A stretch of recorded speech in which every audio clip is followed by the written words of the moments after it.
بندہ سمجھتا ہے میں سودی کاروبار کر رہا ہوں، لیکن اس کے باوجود بھی میرا کاروبار تو چل رہا ہے۔ میں سودی کاروبار کر رہا ہوں، لوگ تو میری عزت کر رہے ہیں، مسجد کی کمیٹی کا میں صدر بھی ہوں، میں معززین شہر میں شامل بھی ہوں، لوگ مجھے جلسوں میں مہمان خصوصی بھی بلاتے ہیں، میں ایم پی اے بھی منتخب ہو گیا ہوں، مجھے وزارت کا قلمدان بھی سونپ دیا گیا ہے۔ وہ میاں اللہ کی نظر میں ان چیزوں کی اہمیت ہی نہیں ہے۔ یہ چیزیں ہوتی کیا ہیں؟ وہ یہ نہیں چھینتا، وہ ہدایت چھینتا ہے۔ وہ روٹی نہیں چھینتا، وہ تو نمرود کو بھی روٹی دیتا تھا۔ اس نے کبھی سورج کو منع نہیں کیا کہ اس کے گھر میں روشنی نہ کر، یہ حامان کا گھر ہے، یہ قارون کا گھر ہے، یہ میرے دشمنوں کا گھر ہے، اس کے گھر میں روشنی نہیں ہونی چاہیے۔ چاند کو کہتا ہے اپنی کرنیں بکھیر، سورج کو کہتا ہے اپنی روشنی بکھیر۔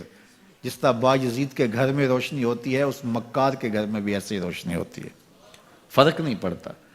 تو وہ کرم نوازیاں تو نہیں رکتی، لیکن اللہ جب کسی سے ناراض ہوتا ہے تو اس سے ہدایت کی توفیق سلب کر لیتا ہے، تو اعلان جنگ ہوتا ہے۔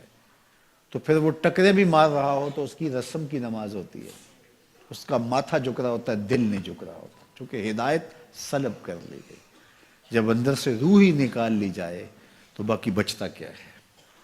تو یہ بات ذہن میں رکھیے گا کہ اللہ تعالیٰ جل شانہ نے ہمیں جن کاموں سے روکا ہے، جن کاموں سے منع کیا ہے، ان کاموں کے کرنے میں ہمیں کبھی بھی بھلائی اور خیر نہیں مل سکتی۔ یہ ہم جب اچھی طرح سے ذہن نشین کر لیں، اگر اللہ پر ہمارا یقین اور یقیناً اس پر ہمارا ایمان ہے، تو پھر وہ امر جو اللہ کی طرف سے جن سے روک دیا گیا، تو ہم کبھی بھی ان کے قریب تک نہ جائیں، اور جن کاموں کے کرنے کا اسے حکم دیا گیا